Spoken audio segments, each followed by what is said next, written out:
Bien-aimé, demeure abondamment béni en Jésus et que le Saint-Esprit t'éclaire afin que tu sois encore édifié en ce moment au travers de ce message au nom de Jésus-Christ. Amen. Bien-aimé, je vais vous parler d'un phénomène qui se vit dans le milieu dits chrétien, cette affaire de se marier à l'église et devant les hommes, devant Dieu, devant les hommes. Bien-aimé, je me demande même si plusieurs comprennent même de quoi il est question. Bien-aimé, le monde n'a rien à voir avec l'Église et l'Église n'a rien à voir avec le monde.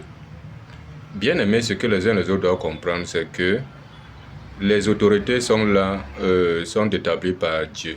On a les autorités gouvernementales, on a les autorités municipales, on a les autorités législatives, ainsi de suite, ainsi de suite. Et tous, ils sont là au service d'un pays, pour la bonne marche du pays. Maintenant, en ce qui concerne l'Église, l'Église a sa part de fonctionnement qui n'a rien à voir avec le fonctionnement du monde. On voit ici dans la Bible, ni Jésus, ni aucun disciple n'a uni un frère, n'a uni un mariage que ce soit. On voit à Jean 2, si vous lisez ça du verset 1 jusqu'au verset soit 10 ou 11 là-bas, là où Jésus a fait le premier de ses miracles en transformant l'eau en vin. On dit qu'il fut aussi invité au mariage dans ces noces-là. Mais il n'a jamais dit que venez ici comme c'est moi Jésus, il faut que je vous unisse encore sur le lien du mariage selon les lois spirituelles, tout ça. Non, il n'a jamais fait ça. Mais d'où ça vient aujourd'hui? Ces mariages nuptials-là, ça vient où? Bien aimé, ça n'a rien à voir avec les véritables choses de Dieu. Romains chapitre 13, quand vous lisez à partir du verset, on va prendre ça rapidement, Romains 13 du verset, voilà, Romains 13, à partir du verset 1 jusqu'au, on va lire juste en descendant là-bas.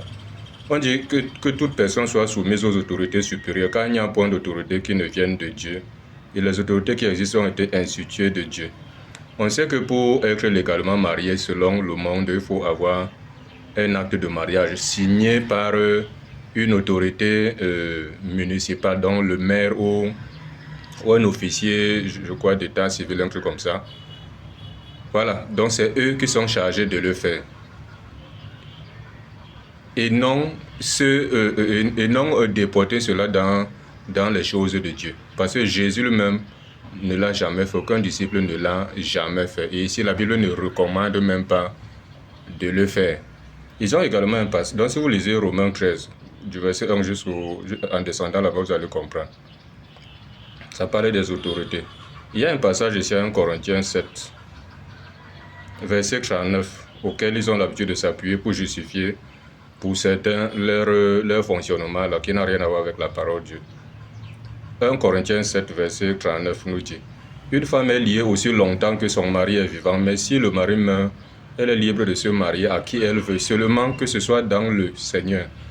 Donc le que ce soit dans le Seigneur, là, ça veut dire que il faut que vous vous mariez dans l'église. Vous voyez donc aujourd'hui, quand ils ne se marient pas dans une dénomination, dans un temple appelé église, béni par celui qui fait office de serviteur de Dieu, ils sont tellement gênés. Il faut forcément qu'ils se marient à l'église, parce que là, Dieu va reconnaître que le mariage, c'est archi faux. Quand on dit ici là que une femme est liée aussi longtemps que son mari est vivant, mais si le mari meurt, elle est libre de se marier à qui elle veut. On dit seulement que ce soit dans le Seigneur. On dit que ce soit en Christ, donc avec une chrétienne ou avec voilà, une chrétienne, comme j'étais en train de dire. Et vice versa aussi, homme comme femme. On n'a pas dit que allez vous marier, c'est pas qu'aucun serviteur de Dieu doit vous unir, non.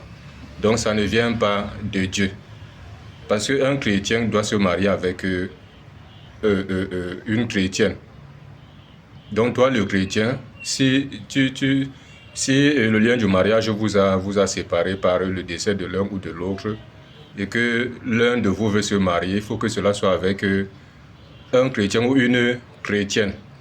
Parce qu'on voit ici, à 1 Corinthiens 9, 1 Corinthiens 9, du verset 4 au verset 5, écoutons ce que Paul dit, 1 Corinthiens 9, du verset 4 au verset 5. Il dit, n'avons-nous pas le droit de manger et de boire? N'avons-nous pas le droit de mener avec nous une sœur qui soit notre femme, comme font les autres apôtres et les frères du Seigneur et Céphas? Donc on voit que même les disciples qui sont nos modèles, les apôtres, prenaient pour femmes les sœurs. Il faut aussi que cela soit notre partage. Donc devant Dieu, devant les hommes, là, ça n'existe pas.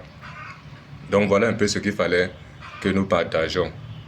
En Christ, on peut rendre juste grâce à Dieu que les frères et les sœurs se sont mariés, c'est tout. Comme Ephésiens 5, verset 20 dit, rendez continuellement grâce à Dieu pour toutes choses au nom de notre Seigneur Jésus. Donc c'est un peu ça. On ne bénit rien et on n'unit rien. On rend seulement grâce à Dieu.